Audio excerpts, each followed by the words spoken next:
নিয়ে গেলেন। জোরে কোন সুবহানাল্লাহ।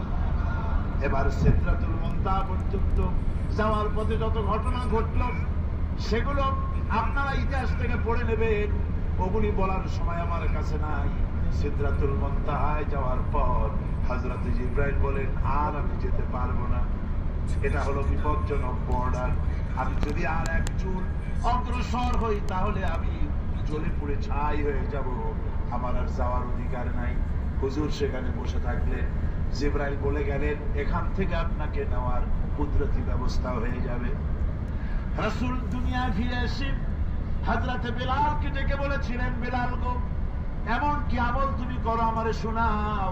হযরতে বেলাল বলেন, হুজুর আমার আমল তো সব আপনি জানেন। কয় না, কি করো শোনাও। বেলাল বলেন, হুজুর খাস আমলের মধ্যে এতটুকু আছে যে আমি কখনো বিনা উজুতে থাকি না, যখন উজু চলে যায় উজু করি আর হুজুরের ইমামের জন্য 2 রাকাত নফল নামাজ পড়ি।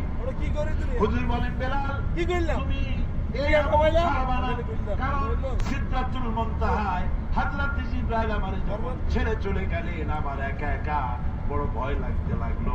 তখন আমার মনে হচ্ছিল তুমি যেন আমার চতুর্দিকে হাঁটতেছো। আমার ভাইরা রফরফ নামক বিছানা চলে এলো। কুদরতি এই বিছানায় চড়ে নবীজি আল্লাহ রাব্বুল আলামিনের দরবারে আরশে আজিমে পৌঁছে গেলেন। জোরে বলেন সুবহানাল্লাহ, জোরে বলেন সুবহানাল্লাহ, সুবহানাল্লাহ।